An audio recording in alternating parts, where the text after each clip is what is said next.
G-Man Boxing. Do you know what I mean? Every single live he donates. I see him on other lives donating. He's got the bag on it.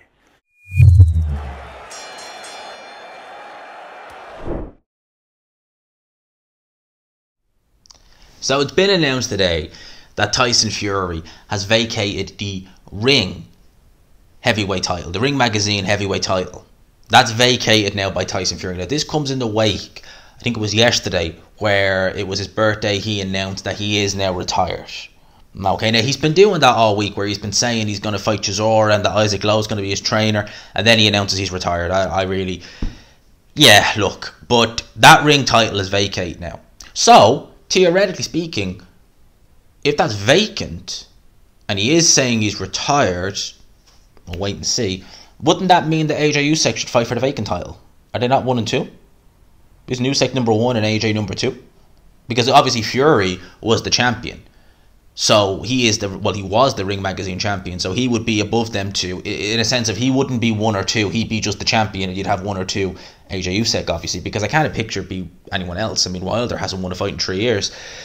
So, and normally when it's vacant, 1 and 2 tend to fight for it. That's how it went with Deontay Wilder, Tyson Fury.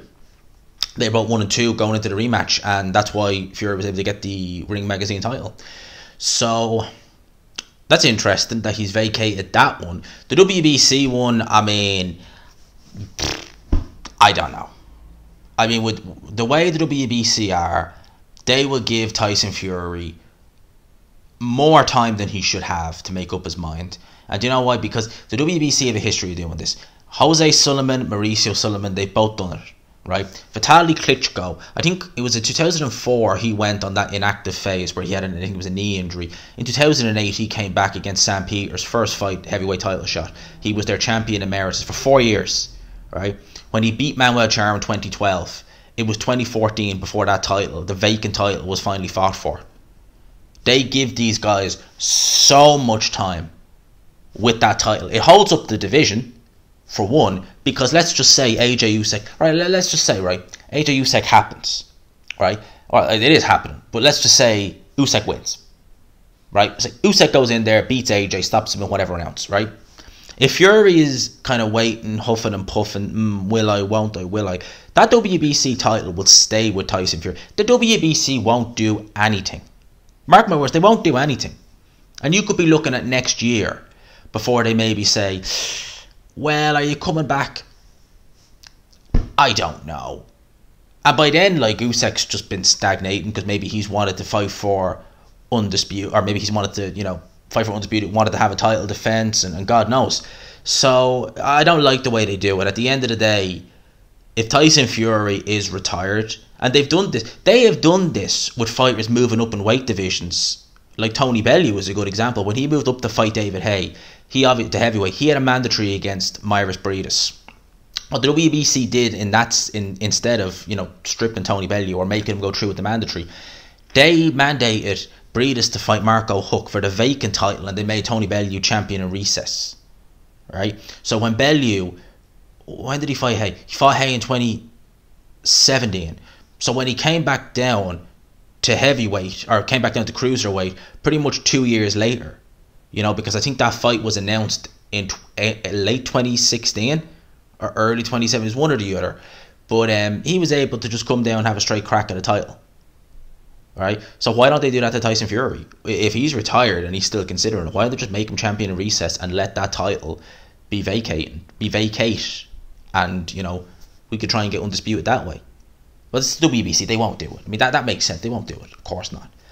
But we'll wait and see. I don't know. I am convinced, 100% convinced, if Anthony Joshua wins this rematch, Tyson Fury versus AJ is happening next. 100%. 100%. And do you know why as well?